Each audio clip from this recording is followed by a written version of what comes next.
పోతుంది ఈవీఎంల ద్వారానే ఇక్కడ పోలింగ్ జరపాలని డిసైడ్ అయిన ఎన్నికల అధికారులు ఇందుకోసం అత్యాధునిక ఈవీఎంలను వాడబోతున్నారు. సరికొత్త చరిత్రకు నాంది పలికేలా ప్రపంచంలోనే తొలిసారిగా M3 ఈవీఎంలతో ఎన్నికలు నిర్వహించబోతున్నారు.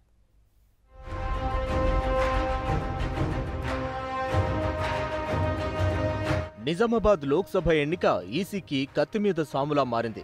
టీఆర్ఎస్ ఎంపీ కవిత ప్రాతినిధ్యం వహిస్తున్న ఈ పార్లమెంటరీ నియోజకవర్గంలో ఈసారి మొత్తం 185 మంది అభ్యర్థులు బరిలో ఉన్నారు.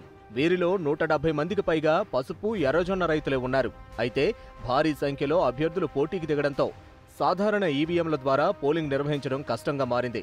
బ్యాలెట్ పద్ధతిలో నిర్వహిద్దామనుకున్నా ఎన్నో ఇబ్బందులు ఎదురవుతాయని ఈసీ భావించింది. దీంతో దేశ చరిత్రలో తొలిసారిగా M3 ఈవీఎంలతో ఇక్కడ ఎన్నికలను నిర్వహించబోతున్నారు. ఇప్పటికే పెద్ద మొత్తంలో M3 ఈవీఎంలను నిజామాబాద్కు తరలించారు.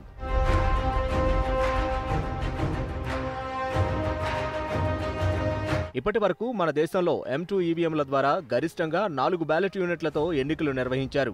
కానీ ప్రస్తుతం నిజామాబాద్ పార్లమెంట్ పరిధిలోని అన్ని పోలింగ్ కేంద్రాల్లో M3 ఈవీఎంలతో 12 బ్యాలెట్ యూనిట్లు ఏర్పాటు చేస్తున్నారు. ఇది ఎంతో ఛాలెంజ్తో కూడుకున్నదని ఎన్నికల అధికారులు వెల్లడించారు. నిజామాబాద్లో పర్యటించిన central deputy election commissioner Sudeep Jain కేంద్ర రాష్ట్ర ఎన్నికల అధికారులతో కలిసి M3 ఈవీఎం పనితీరును పరిశీలించారు. అనంతరం జిల్లా కలెక్టర్ ఇతర అధికారులతో కలిసి పోలింగ్ ఏర్పాట్లపై చర్చించారు.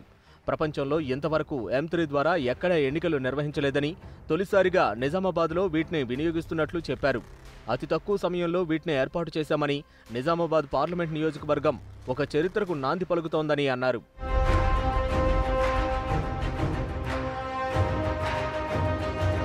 ప్రతి పోలింగ్ కేంద్రంలో ఒక కంట్రోల్ యూనిట్, 12 బ్యాలెట్ యూనిట్స్ ఉపయోగిస్తున్నామని, వీటిలో ఏ బ్యాలెట్లో సమస్య వచ్చినా దాని స్థానంలో మరొకటి అమరుస్తామని చెప్పారు.